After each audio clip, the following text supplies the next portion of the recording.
జిల్లాల పునర్విభజన పేరుతో అన్నమయ్య జిల్లాను ముక్కలు చేయవద్దన్నారు మాజీ ఎమ్మెల్యే గడికోట శ్రీకాంత్ రెడ్డి. భౌగోళికంగా రాష్ట్ర వ్యాప్తంగా సర్వేలు నిర్వహించి ప్రజలకు ఉపయోగపడేలా వైఎస్ జగన్ కొత్త జిల్లాలను ఏర్పాటు చేశారని గుర్తు చేశారు. అదనంగా మండలాలు, నియోజకవర్గాలు కలిపితే అభ్యంతరం లేదన్నారు. రాయచోటిని జిల్లా కేంద్రంగా అలాగే కొనసాగించమని కమిటీ వారిని కోరుతూ, అలాగే జిల్లాకు సంబంధించి సరిహద్దులు కూడా ఏవి మార్పులు చేయగాకండి, పొంగనూరు ఒకటి అడిషనల్గా యాడ్ చేయడం చాలా సంతోషకరం. మళ్ళీ ఇంకొక జిల్లాని, ఈ ప్రాంతం నుంచి ఇంకొక జిల్లాని చీల్చి ఏర్పాటు చేయాలా అన్నటువంటి ఆలోచన కూడా మానుకోవాలని చెప్పి వివరిస్తున్నాం.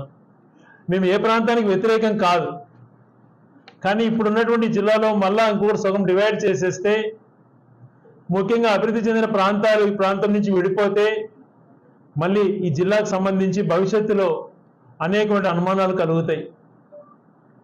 భవిష్యత్తులో కొనసాగించేది కూడా ప్రశాంతకంగా మారుతుంది.